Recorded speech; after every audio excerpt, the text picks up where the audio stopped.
Cuando pensamos en el universo de Resident Evil, casi siempre recordamos lo mismo: los zombies, las criaturas deformes, los experimentos que se salen de control. Pero si observamos la historia con más calma, si dejamos de mirar solamente los monstruos, descubrimos algo mucho más inquietante, porque el verdadero terror de Resident Evil nunca ha sido biológico, ha sido humano. Y eso es algo que se vuelve todavía más evidente en Resident Evil 9 Requiem, una historia que no solo habla del fin de un ciclo, sino del peso de un pasado que nunca terminó realmente. Hace más de 30 años, el mundo fue testigo de la caída de Raccoon City, una ciudad entera borrada del mapa. Oficialmente fue un desastre biológico, un experimento fallido, un accidente imposible de controlar. Pero todos sabemos que esa no es la verdad completa, porque Raccoon City no cayó por culpa de un virus, cayó por culpa de una decisión, la decisión de jugar a ser dioses. Durante años, corporaciones, científicos y gobiernos enteros creyeron que podían controlar la evolución humana, creyeron que podían manipular la vida, creyeron que podían crear algo superior, pero cada intento terminó igual, con monstruos. Y cuando Raccoon City desapareció, el mundo pensó que esa historia había terminado, que el desastre había quedado enterrado junto a la ciudad. Pero lo que Resident Evil 9 nos muestra es algo completamente distinto. Las historias como esa nunca terminan, solo esperan. Durante décadas, personajes como Leon Kennedy han sido presentados como héroes, personas que sobrevivieron al horror, personas que lucharon contra criaturas imposibles, personas que salvaron al mundo más de una vez. Pero en esta historia vemos algo diferente, vemos el precio de sobrevivir, porque sobrevivir no significa olvidar, no significa sanar y mucho menos significa escapar. Leon pasó 30 años luchando contra las consecuencias de Raccoon City, 30 años enfrentando monstruos creados por el mismo tipo de ambición que destruyó aquella ciudad. Pero al final descubrimos algo devastador: el virus nunca lo abandonó, durante todo ese tiempo lo llevó dentro de su propio cuerpo, una herida que nunca terminó de cerrarse, y esa idea transforma completamente la narrativa de Resident Evil, porque ya no se trata solo de combatir amenazas externas, se trata de algo mucho más íntimo, se trata de convivir con el pasado.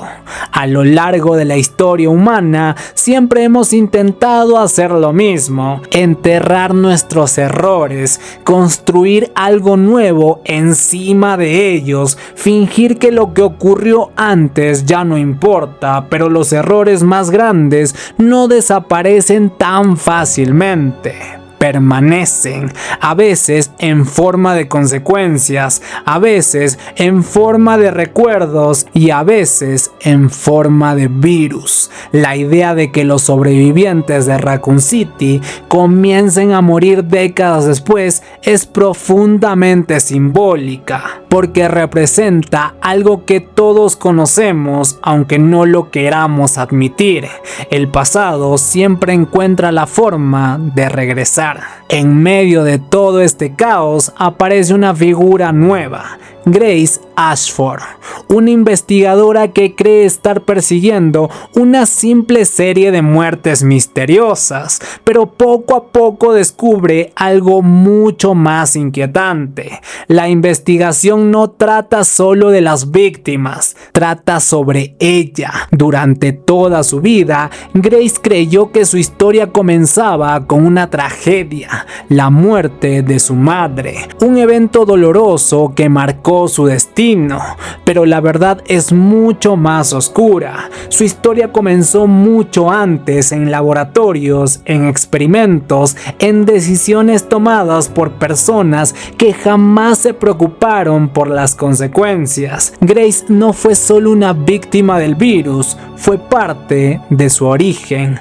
Uno de los conceptos más interesantes de esta historia es el llamado Proyecto Elfis. Durante gran parte del juego parece ser simplemente otra arma biológica, otro intento de crear algo más poderoso, otra mutación imposible, pero a medida que la verdad comienza a revelarse, descubrimos algo inesperado.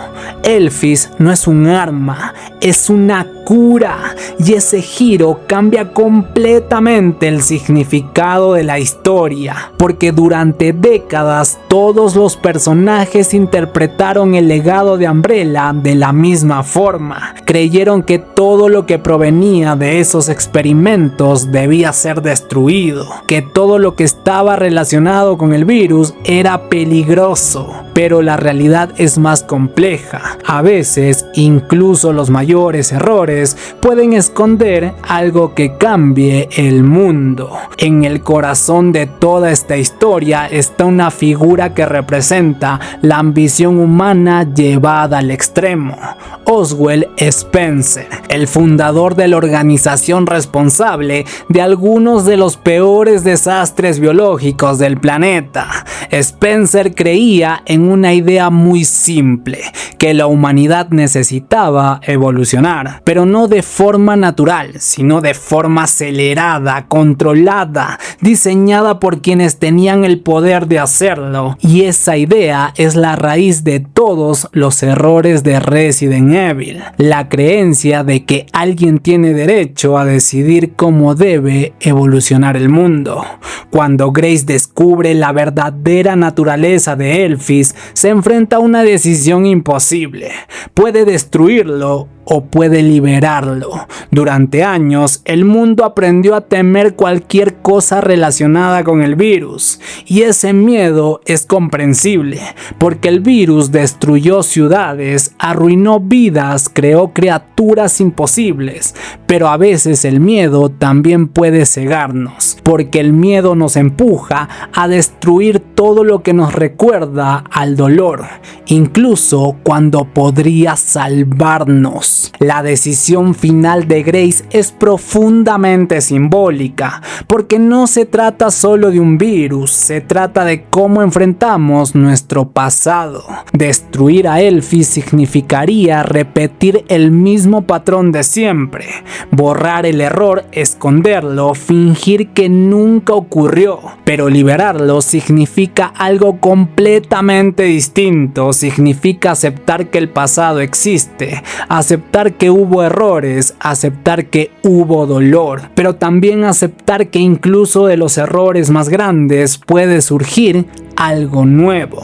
Y aún así, incluso después de todo esto, la historia no termina con una victoria absoluta, porque el mundo de Resident Evil nunca ha sido un lugar donde el bien triunfa completamente. Las corporaciones siguen existiendo, los gobiernos siguen financiando investigaciones peligrosas, los científicos siguen intentando ir más allá de los límites naturales, y eso nos recuerda algo importante: el problema nunca fue solo Umbrella, el problema es la naturaleza humana, nuestra obsesión con el poder, con el control, con la idea de que siempre podemos ir un paso más allá.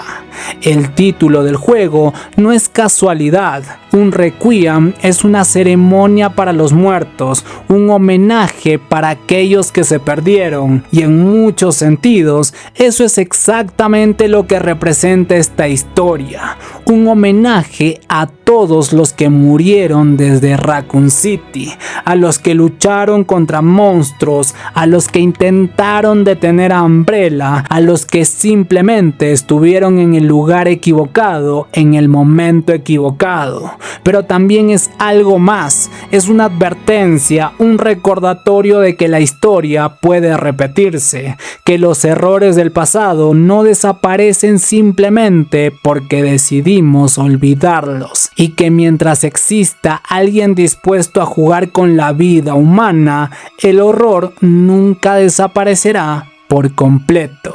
Después de todo lo que hemos visto en Resident Evil, la pregunta final no es si el mundo puede salvarse, la pregunta es otra. ¿La humanidad realmente quiere aprender de sus errores? Porque si algo nos ha enseñado esta saga es que los monstruos más peligrosos no nacen en laboratorios, nacen en la mente de personas que creen tener derecho a controlar el destino de los demás. Y mientras esa idea sigue existiendo, siempre habrá otro virus, siempre habrá otro experimento, siempre habrá otra Raccoon City. O tal vez esa sea la reflexión más inquietante de todas, que el verdadero horror de Resident Evil no está en las criaturas, sino en la posibilidad de que en el fondo los monstruos siempre fuimos nosotros. Y bueno, eso ha sido todo por el video de hoy. Si este video te hizo pensar, te invito a dejar tu like y suscribirte para seguir trayendo contenido adicional sobre series y películas. Ya sabes que en los comentarios puedes dejar tus sugerencias para próximos videos. Siempre estoy leyendo lo que proponen porque esta conversación también la construimos juntos. Yo soy de Yorko y nos vemos en el siguiente video. Chao, chao, chao.